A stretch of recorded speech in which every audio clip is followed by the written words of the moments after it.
நீதிமன்ற உத்தரவை தொடர்ந்து தேனி மாவட்டத்தில் மேகமலை வனப்பகுதியை ஆக்கிரமித்துள்ளோரை வெளியேற்றுவதற்கான நோட்டீஸ்களை வனத்துறை வழங்கி வருகிறது. இதனால் தங்களது எதிர்காலமே கேள்விக்குறியாகியுள்ளது என்கின்றனர் மலைவாழ் மக்கள். தேனி மாவட்டம் ஆண்டிப்பட்டி பகுதியில் உள்ள மேகமலை மற்றும் வருசநாடு வனப்பகுதியில் இருக்கும் சிறார், உடங்கலார், மூலவகை ஆற்றுப்படுகை மற்றும் சிற்றாறுகளின் கரையோரங்களில் 1924ஆம் ஆண்டு பொதுமக்கள் குடியேறி ஜமீன் கட்டுப்பாட்டில் இருந்த வன நிலங்களை சீர்படுத்தி தங்களது வாழ்வாதாரத்தை உருவாக்கினர். 1964ஆம் ஆண்டில் தென் மாவட்டங்களில் நிலவிய கடும் வறட்சி மற்றும் கூடலூரில் மொழி போராட்டத்தின் போது ஏற்பட்ட கலவரம் ஆகியவற்றால்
இருந்து வெளியேற்றக்கூடாது என கூறி சிலர் சென்னை உயர்நீதிமன்ற மதுரை கிளையில் வழக்கு தொடர்ந்தனர்.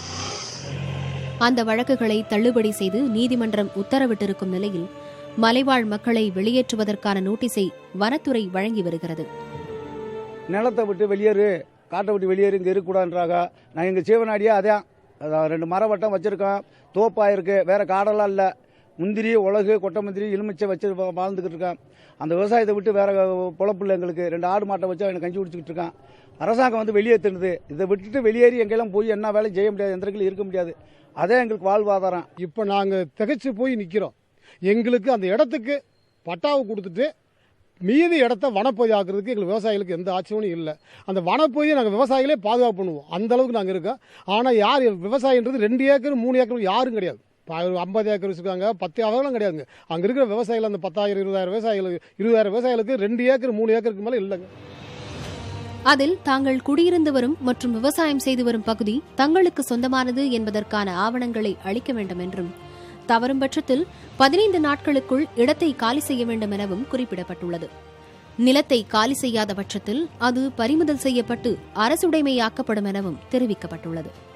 இது தொடர்பாக விளக்கமளித்திருக்கும் மாவட்ட ஆட்சியர் பல்லவி பல்தேவ், மலைவாழ் மக்களை உடனடியாக வெளியேற்றப் போவதில்லை என்றும், வெளியேறும் மக்களின் வாழ்வாதாரம் பாதிக்காத வகையில் மாற்று ஏற்பாடு மற்றும் வீடுகள் கட்டிக் கொடுக்கப்படும் எனவும் தெரிவித்துள்ளார். புதிய தலைமுறைக்காக செய்தியாளர் பாலாஜி.